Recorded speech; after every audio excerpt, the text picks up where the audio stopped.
change, that's what we're thinking of doing, this would be perfect for it. Okay, and then once I receive that form back from Shane saying that he's completed everything, then I would create this form, the transaction form, which basically is going to be sent to give the student their credit for the course. I fill it out, and then I would task it to Nancy.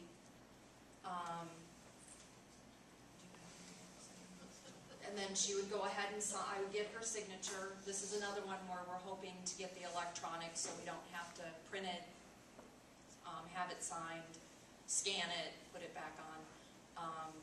But I would get that signed from her, save it back to SharePoint, and then it'll go on to Kathy Gray. And then at the same time, as soon as I get that sent off to Kathy Gray, then I let the student know that they have been okayed for this credit, and basically if they have any questions about the actual assessment, they can contact Shane, who was their assessor, or if they have any other questions, I have my information on there as well. They could call me and ask me any questions. So then we have all of this information. There was an email, the email that's sent to the student. We can save that out in SharePoint. I'm not going to do all that because I don't want to have to. Okay.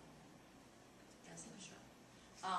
But you can save the emails out there. You can save the letter that I send them with the assessment payment form. All of that can be saved here, so you have all the documents in one place.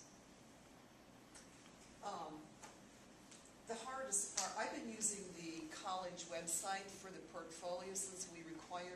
Is there some examples in here, or well, that's the hardest part of having them do a portfolio because they want to know what's included, what do you want? This is a link right here to that, to the portfolio. Okay. And it has all the information, and yeah, you can print this out if you want to, give it to the student, or tell them how to get to it. Another thing that's a beauty of the multiple emails that we found is that if you send instructions to a student that is this long, they're not going to read it.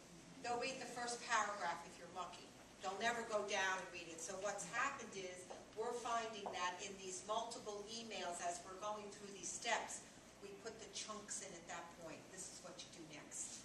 So that we're not getting the students ignoring the entire, do this first, do that, and then everything. And then the student sends an email or phone call and says, what's going on with my ELP? Well, we're waiting on you. Well, I didn't know that. You didn't tell me that. You know, we get all that too. So that was another area that we really liked.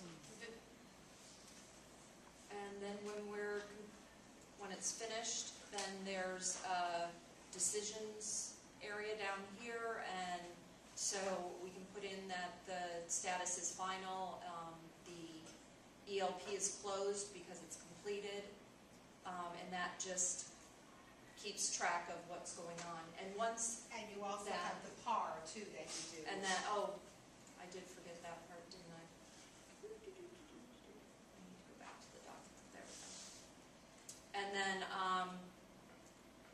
going backwards, when I send that information to the student, letting them know, I also create the PAR for the instructor and have that set to go to HR so that the instructor will be paid. And then there's also a project deliverable that goes along with that, and that will be sent to the instructor and tasked to them so that they know to sign it, and then send it back to me so I can forward it on so they can get paid. Yes. So I'm trying to kind of wrap my arms around all the different systems that we have. I mean, we have PeopleSoft for admin, student admin, right? Faculty, student, advising student. I mean, that's kind of like the interface.